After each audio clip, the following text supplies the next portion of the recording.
former White House press secretary. Dana Perino, welcome back to the couch. What about having a Fox News contributor? Yeah, that's first. Is that your first? Okay. But the press secretary thing is now buried at the bottom. Oh, I know. Because I think that's no what one remembers. I don't think so. That was then. But Dana, first off, your thoughts. You used to be in the nerve center when things like this happen in New York. There's been about 16 separate incidents happened since 9/11. Your thoughts as this thing happens in Times Square? What came into your mind? Well, a couple of things. Even as Gretchen was reading the headlines this morning, one of the things I thought of is I remember very well those Mumbai attacks in November of 2008. It was just the day before our Thanksgiving. And we were here in America, we have been very lucky. We're also very good. Our men and women and in the intelligence community, in law enforcement, and concerned citizens, as we saw on Saturday night. They're very good. Other cities have not been as lucky, and you have to wonder at what point is our luck going to run out. Yeah, exactly. And this also reinforces the fact, and we hear it from a lot of lawmakers from New York State, and that is New York is always a target. New York is the capital of the world. It's got a great big target on it. And then the idea that Eric Holder, the Attorney General, is still going to go through, it sounds like, he would prefer to have the Khalid Sheikh Mohammed trial and the other terrorists done right here at this big target. Does that really make sense to you? Well, it doesn't. And in fact, my former colleague and I, Bill Burke, we wrote about this yesterday for National Review, in which we said that it's time for them to give it up and for New Yorkers to demand that they give it up. New York is already a target. Why bring Khalid Sheikh Mohammed and all of his hate to New York City and bring more attention and more focus and make it even a more valuable target for al-Qaeda? So I think that even though the administration kind of stepped back from having the hearings here, or the trials here, in his testimony just 2 weeks ago, Attorney General Eric Holder did not disavow it. He didn't back off, and I think that it's time now for the New York legislature, the mayor, and the concerned citizens of New York to say enough's enough. We're not going to have that here. Yeah. Another huge story that we've been talking about in the last week is this immigration law signed in Arizona. And now, whether or not on Capitol Hill they will actually start discussing comprehensive immigration reform. A report out that Rahm Emanuel, the chief of staff to Obama, does not think it's a good idea because of midterm elections coming up. Your thoughts? Right. Well, one of the things that occurred to me in talking about immigration in 2007, immigration is a divisive issue. It's not just divisive within the Republican Party. It's an American issue that we're all grappling with. And during that time of that debate, I remember hearing that Rahm Emanuel, when he was in the leadership for the Democrats in the House, told members of the Democratic Party, don't get involved. Let the Republicans fight it out. Let them scratch each other up in the fight. Interesting. And let us sit back. Well, now they're not in that position anymore. They're in the position of leadership. I believe we do need a comprehensive immigration reform bill. Do I think they're going to get one this year? I think it's very doubtful, and partly that's because even President Obama threw cold water on it the other day when he was coming home from one of his trips. The problem is Senator Harry Reid wants it, and the other thing is to be told. But why does Harry Reid want it? It'll help because he's up for re-election. Yeah, it'll help Harry Reid in his election. Now, maybe he believes, as I do, that we do, as a country, need a comprehensive immigration reform bill. But why does he think we need it now? Well, that's because he's in trouble in November 2010. Let's talk about the comparison that you see, if any, between Katrina and the anger that was directed at the president about his response, and with the BP executives and this administration and their response to this massive oil spill. Well, I think it does provide you a different perspective when now you're sitting in government and looking at a situation like this. What's interesting to me is that something like Katrina, which was a huge natural disaster which wiped out an area the size of the United Kingdom, there was very little patience shown to the federal government.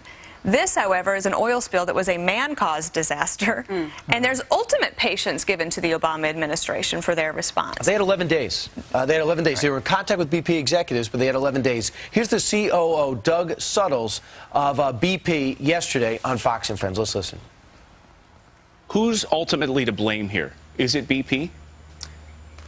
I don't know. I actually don't know. My focus is getting this flow stopped, cleaning this thing up, and minimizing the impact. I mean, it's clearly hurting people. I understand that, and I want to minimize that. We'll find out later, and we'll sort that out then. But, Dana, isn't it different here because you actually have somebody to blame as opposed to Hurricane Katrina? Who are you going to blame? God? I mean, so here you could blame BP, and the president did so last night. Well, right, and he called him out, and we'll see. Ultimately, I do think that the BP executive, they should say, we'll take the responsibility that is ours. What we're focused on right now is getting it cleaned up. But we don't know what happened. And what'll be interesting to me, and I'm not trying to introduce a conspiracy theory, but was this deliberate? you have to wonder. Sabotage? Yeah, if there was sabotage involved. And this company doesn't know that. That's not important at the moment. Right. Because they leased control. this platform. They didn't make this platform. They leased this platform. So maybe they didn't know what they were getting. Well, that could be. They should have known, though. They're going to be the responsible party at the end of the day. What's really sad is that how many people make their livelihoods are all tied up in that Gulf area, and this is a huge disaster for them. But going back to when you were working for President Bush, he got in big trouble, and he was actually there within 4 days. It's taken the President of the United States a dozen days to show up down there. And what's interesting is President Obama made no public comment about what they're calling perhaps the greatest ecological disaster in American history. He made no public statements about it for 9 days. So, if it's such a big deal, why isn't the President of the United States talking about it? Maybe they were slow to realize how big a deal that it was. Remember, during Hurricane Katrina, actually, if you go back, in the days leading up to it, President Bush was encouraging the local officials to do an evacuation. Now, arguably, we should have pushed harder because New Orleans was not like Miami that had gone through several hurricanes. And maybe we should have done it. There are certain things that we could have done better as well. But even in the lead up to that, we were focused on it. Don't you think that if your boss was in the chair during this BP disaster, what's going on down in the Gulf, if he waited 9 days to say anything, waited a dozen days to even show up down there, don't you think he'd take a beating? Well, of course he would have. Of course he would have.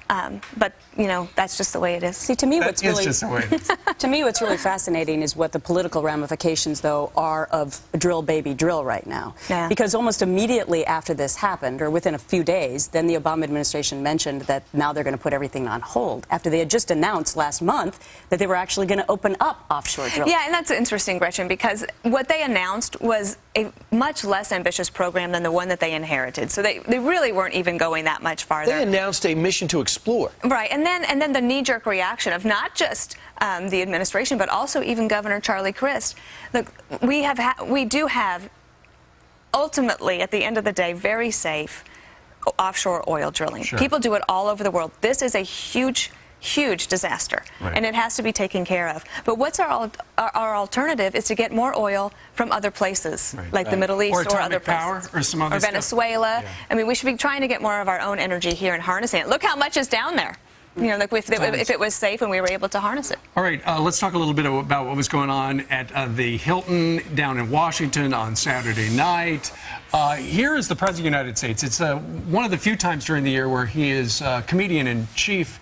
Here are some of Mr. Obama's jokes. The Jonas Brothers are here.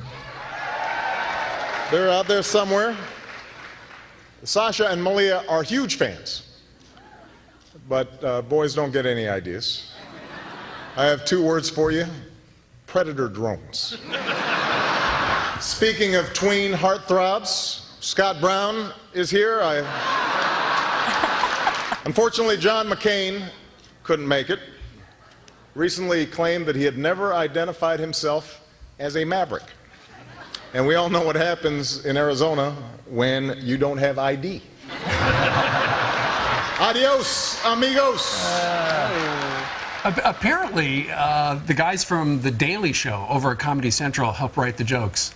Isn't that cozy? Oh, isn't that convenient? Yeah, sure, that's good. But look, what I heard was that a lot of people thought that President Obama was even funnier than Jay Leno. He was. That often happens. I mean, comedians that come into that dinner in Washington, it's a tough crowd. There was a Fox rip, as usual, but CNN actually took it even harder. If you look at it, was a weird attempt at a joke. And the other one mentioned Roger Ailes. He mentioned Roger Ailes again. He's obsessed. And Sarah Palin. And Sarah Palin. Right. Well, those are easy targets. What's interesting is that, and you read in the Washington Post today, that this dinner and this speech is usually a time when a president makes fun of himself. Right. That's not usually what you get. He did make fun of his approval rating. He did. Well, one joke out of 20 is right. And you find that amazing. I just find it interesting. Yeah. I'm not amazed. I mean, nothing phases me anymore. But well, we've been to a lot of those, and my favorite of all time, though, was the dueling George Bushes from a couple of years ago. Yeah, that was great. I love that one, and of course, when Mrs. Bush took the stage. That was fantastic, and she mentions that in her book. And by the way, thanks so much for all your help in setting that up. We're going to be talking to Mrs. Bush on Wednesday. You're welcome. Great to see you, Dana, in studio.